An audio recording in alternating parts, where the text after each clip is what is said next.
El hueco en el muro.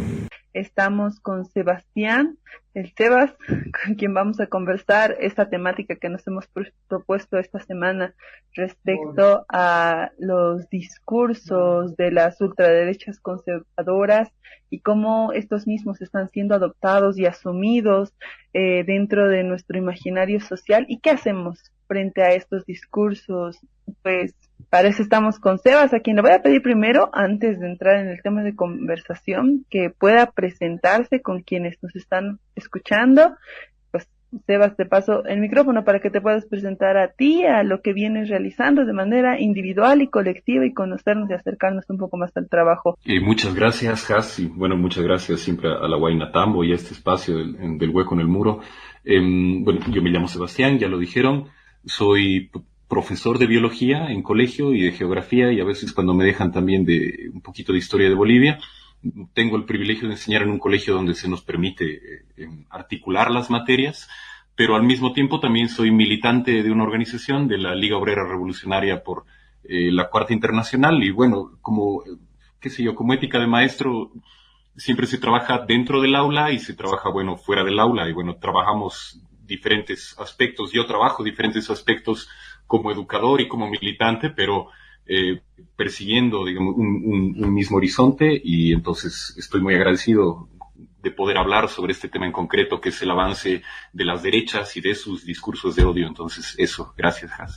Gracias a ti, Sebas, por acompañarnos y pues entremos de lleno a esto que mencionábamos, ¿no? ¿Cuáles son estos avances de las ultraderechas más conservadoras que a primera vista no se notan, por así decirlo, incluso son amigables con discursos, los discursos que nosotras estamos manejando desde los otros espacios más alternativos, desde las resistencias? Sí. En ese sentido hay una proliferación de discursos conservadores, discursos racistas, clasistas, homófobos, ¿no? Lo que llamamos en general discursos de odio, de convertir a otro sector, algún enemigo interno, como el culpable de lo que está ocurriendo y como tu enemigo, ¿no es verdad? Y atraviesa un proceso de deshumanizar a este enemigo interno. Pero para mí es importante señalar que los discursos de odio no tienen igual cabida en todos los momentos o en todos los lugares. Entonces, ahora están teniendo particular cabida porque estamos en un proceso que lo permite, es decir, estamos en un momento geopolítico, económico, global, que permite que estos discursos de odio cobren legitimidad. Es decir, generalmente hay discursos de odio en la sociedad, o hay discursos de separación o de opresión dentro de la sociedad, pero son en momentos de crisis donde estos discursos pueden tener algún tipo de cabida, ¿no? Y no hay que perder de vista que estamos en un momento de agotamiento del orden neoliberal, de alguna manera en una crisis de la hegemonía de Estados Unidos que había estado perdiendo desde principios del 2000 y que se ha visto más en amenaza con el auge de China y de estas potencias. Entonces lo que vemos es una salida hacia derecha ante la crisis de la hegemonía global, ¿no? Y peor aún, ante el surgimiento de esta crisis económica global que viene como se ha caracterizado siempre a la etapa del imperialismo, ¿no? Como una etapa de crisis, guerras y revoluciones. Bueno, revoluciones todavía no hay, pero sí que hay revueltas y sí que hay crisis, y ahora estamos viendo como nunca un resurge del militarismo y del armamentismo, y se está hablando de la Tercera Guerra Mundial.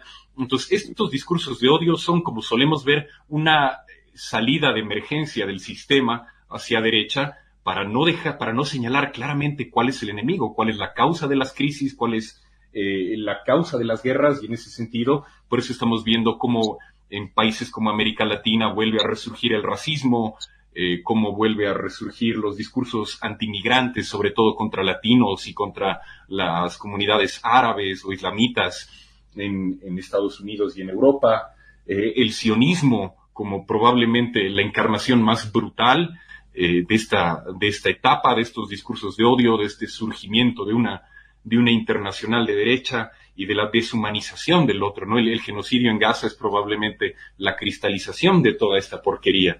Es un genocidio que lo estamos viendo en las pantallas de los celulares y que está cristalizando este mensaje de odio, pero que los mensajes de odio no vienen solos, sino que se trepan sobre una estructura de poder, que se trepan sobre una estructura económica. Y para nosotros ese es el imperialismo, el sionismo, esta idea de que los judíos tienen derecho a un Estado-nación en algún lugar del mundo o propiamente en ese lugar del mundo, y que es un Estado-nación que no puede permitir al otro, tiene cabida porque hay potencias imperialistas, en su momento Gran Bretaña y ahora Estados Unidos, que tienen intereses económicos en el lugar.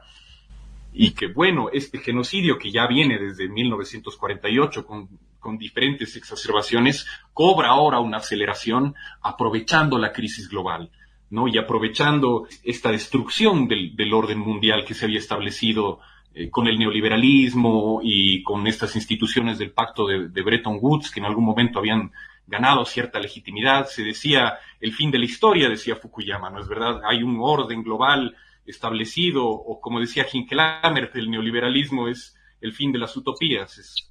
La utopía del neoliberalismo es un mundo sin utopías. Y bueno, ese orden aparente se empieza a caer a pedazos, y entonces vienen estas crisis, vienen estas guerras y viene la exacerbación de estos discursos de odio, de esta deshumanización del otro. Entonces, como primer elemento, para mí sí es importante que comprendamos que los discursos se trepan sobre ciertas bases materiales, o tienen un arraigo material de poder. No, estaba también Kwame Ture, dirigente del movimiento antirracista en Estados Unidos, que decía, si un hombre blanco quiere lincharme, es su problema.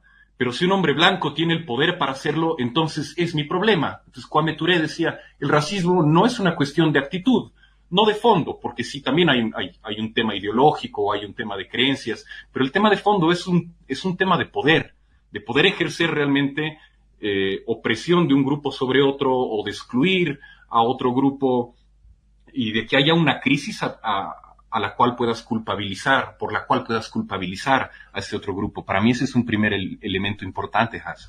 Cuando hablamos de estos discursos que van asumiéndose en este momento de crisis, como lo mencionabas, en estos claros y oscuros, ¿en qué se agarra? Sí, para responder la pregunta de manera clara y llana sobre qué se trepan los discursos de odio, se trepan sobre el capital, se trepan sobre la acumulación de capital y sobre esta forma de organizar la sociedad centrada en el lucro, y peor aún centrada en el lucro de unos pocos, que es el capitalismo. El capitalismo es el que va a funcionalizar al resto de las opresiones y al resto de las jerarquías sociales que se construyen para poder seguir lucrando en base a ellas. Es decir, el capitalismo subsumió y funcionalizó a los otros sistemas de opresión que habían dado lugar al capitalismo. Es decir, el patriarcado surge aparentemente como primer sistema de opresión, y bueno, y probablemente habían otros más antiguos, pero es el más notorio, digamos, de los primeros más notorios. Luego surge el colonialismo, también construido sobre el patriarcado, y luego surge el capitalismo, esta forma de organizar la sociedad y la relación entre sociedad y naturaleza en torno al lucro, y el capitalismo va a subsumir y va a funcionalizar al colonialismo y al patriarcado. Es decir, va a reproducir relaciones patriarcales y capitalistas para poder reproducir la forma en la que acumula capital. Entonces, ¿sobre qué están trepados? Están trepados sobre el capitalismo. Y por eso en las crisis capitalistas es donde se hacen cada vez más fuertes estas otras contradicciones, las contradicciones basadas sobre estas otras formas de opresión.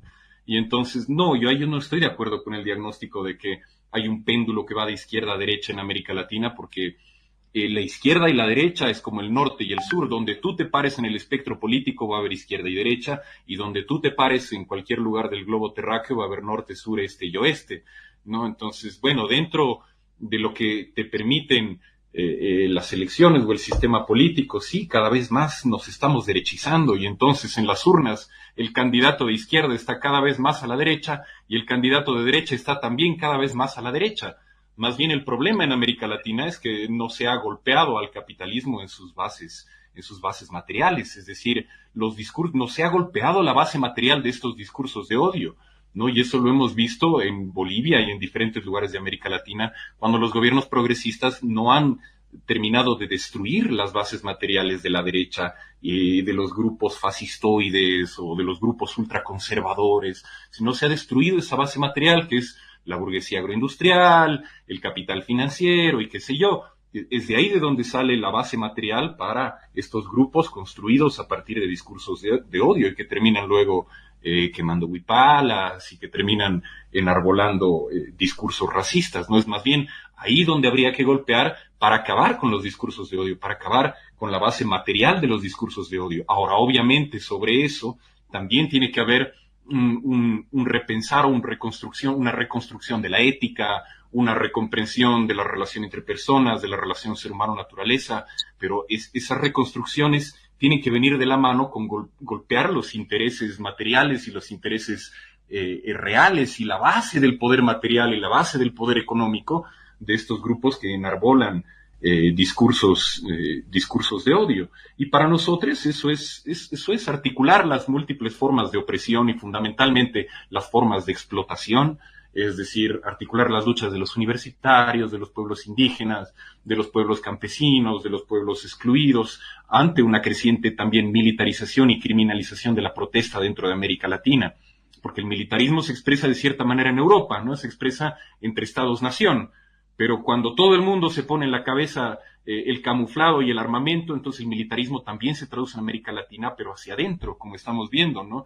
La militarización de la Araucanía o la militarización de los pueblos aymaras en Puno, en el Perú, aquí mismo la persecución de dirigentes, la criminalización de la protesta. Entonces, para nosotros, hacerle frente a los discursos de odio y a los discursos que deshumanizan a la otra persona es la articulación del pueblo trabajador, del pueblo oprimido, de las comunidades indígenas, de las diversidades y las disidencias sexuales. Es decir, la opresión y la explotación funcionan como un solo sistema global y entonces les explotades y les oprimides tienen que articular también otro sistema global que haga frente a todas estas formas de opresión articuladas por un sistema de explotación que es el capitalismo.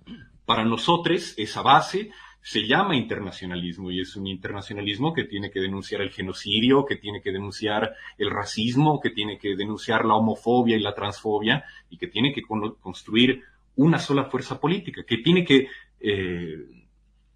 que condenar también la destrucción de los ecosistemas que son la base material para la reproducción de la vida.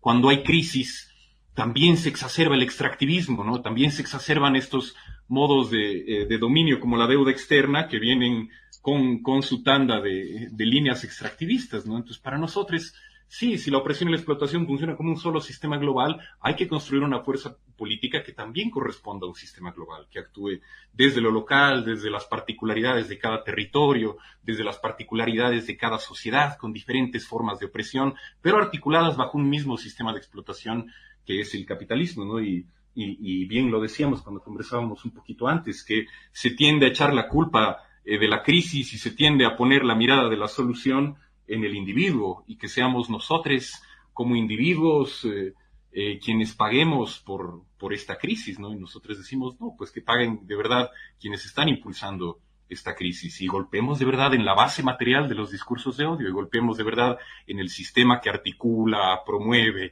y reproduce estos discursos de odio que es el capitalismo. Sebas, te habla Pablo desde Tarija.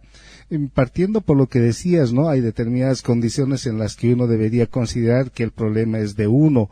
Es evidente que esta narrativa de odio no es un fin en sí mismo, sino más bien un mecanismo para generar condiciones para el establecimiento o para la consolidación de un imaginario que acepte, ¿no? Esas políticas, esa ideología, esa forma de ser que se viene transmitiendo a partir de esta narrativa, ¿no? Que es fundamentalmente de discriminación, fascista, profundamente o con raíces patriarcales bien fuertes, pero al ser un problema nuestro ya, quiero referirme al campo popular, ¿no? ¿Qué está ocurriendo en el campo popular así en toda su amplitud para que esta narrativa tenga el impacto que tiene? Algunos sectores son más fuertemente impactados que otros, pero al final se va asumiendo esta narrativa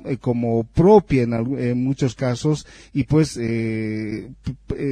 como que nos obliga, ¿no?, a hacer también el trabajo de análisis respecto a lo que nos corresponde ya como campo popular para hacer frente no solamente a la narrativa, sino a lo que está estratégicamente detrás de esa narrativa. Pucha, sí, sí, completamente de acuerdo con lo que dices, Pablo. Es decir, sí, sabemos que hay otros intereses perniciosos detrás de los discursos. ¿Por qué estos discursos siguen teniendo cabida, no es verdad? ¿Por qué se siguen reproduciendo en la sociedad y es más, cobran más popularidad? Y ahí creo que un poco la respuesta está en lo que me planteaba Haas al principio, que es el rol de los medios de comunicación y de los medios culturales, ¿no? Es decir, pese a que hay redes sociales, todavía hay una fuerte hegemonía de un puñado de medios que transmiten lo que tenemos que entender como si fuese verdad.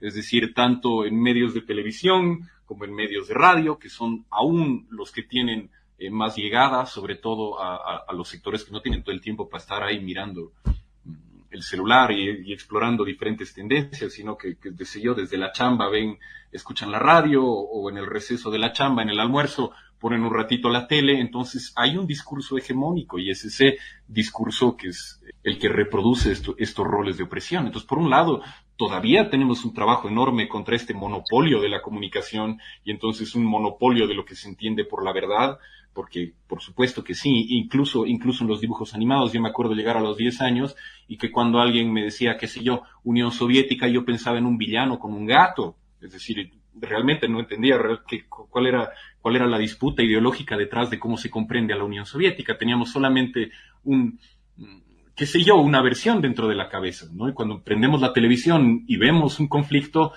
vemos lo mismo, como hemos visto en el 2019, el rol nefasto que han jugado los medios de comunicación. Y entonces, claro, era ciudadanos versus masistas, ¿no es verdad? O eran las hordas aymaras que están bajando desde el alto. Bueno, y ese era un discurso que se reproducía en todos lados. Entonces, en primer lugar, todavía tenemos que pelear contra este monopolio de los medios de comunicación, que su último interés es comunicar, que es más, muchos de los medios de comunicación son parte de los grandes monopolios financieros o asociados al capital de la burguesía agroindustrial, y entonces que tienen obviamente intereses políticos propios, además de ser medios de lucro. Y por otro lado, sí, tenemos el enorme y fantástico campo de las redes sociales, que es un universo más amplio, pero que no nos podemos olvidar que todavía juega bajo ciertas restricciones, porque las plataformas bajo las cuales nosotros pretendemos hacer prensa libre o medios de comunicación más democráticos le pertenecen a algún empresario.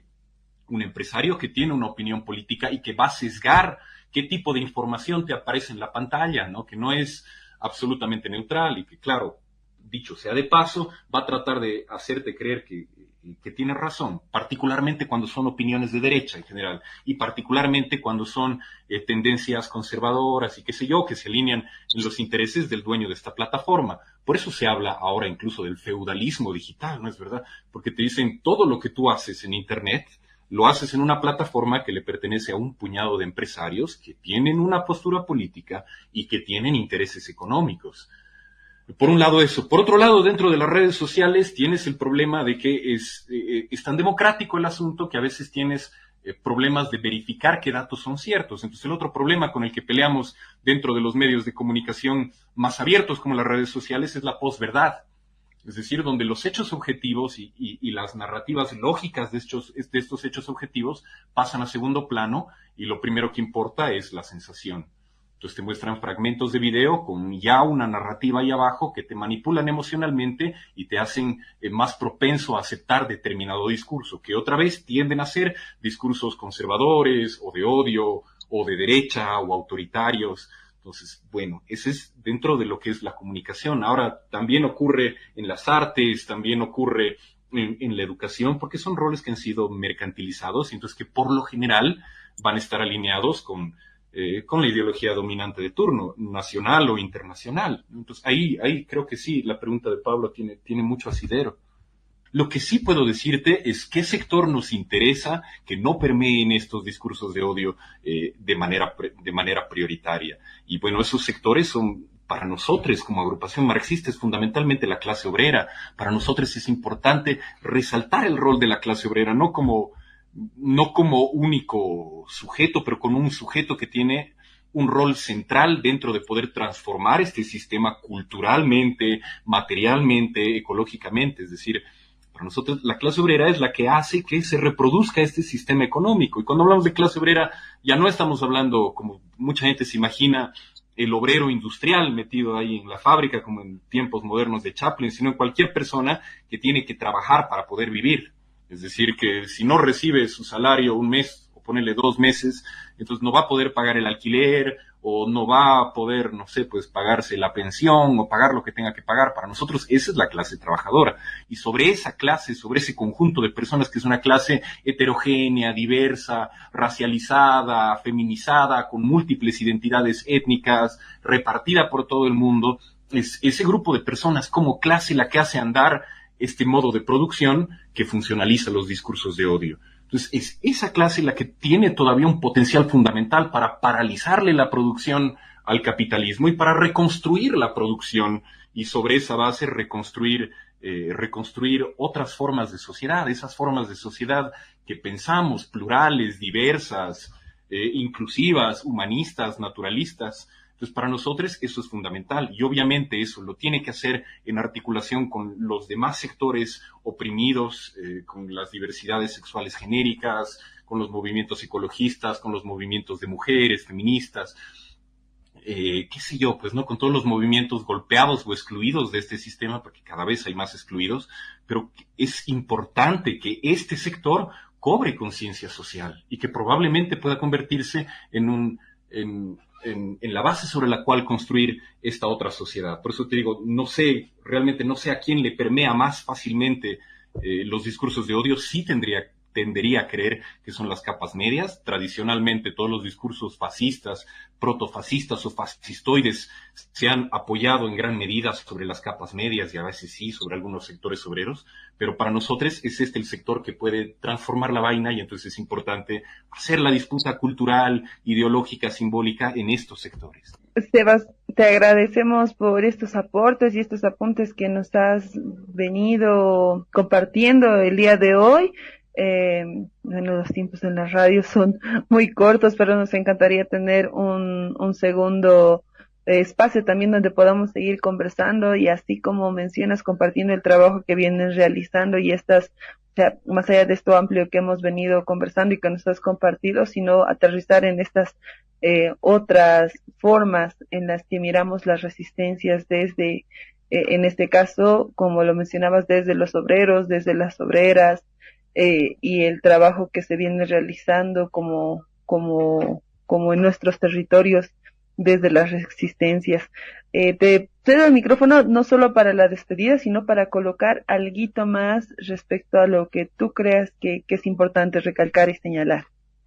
Bueno, en primer lugar, muchísimas gracias a ustedes por el espacio. La verdad es que la Huayna hace y ha hecho un trabajo fundamental en esto de disputarle la hegemonía o disputarle la comunicación a los medios hegemónicos. Entonces, muchas gracias por más bien darme un lugarcito.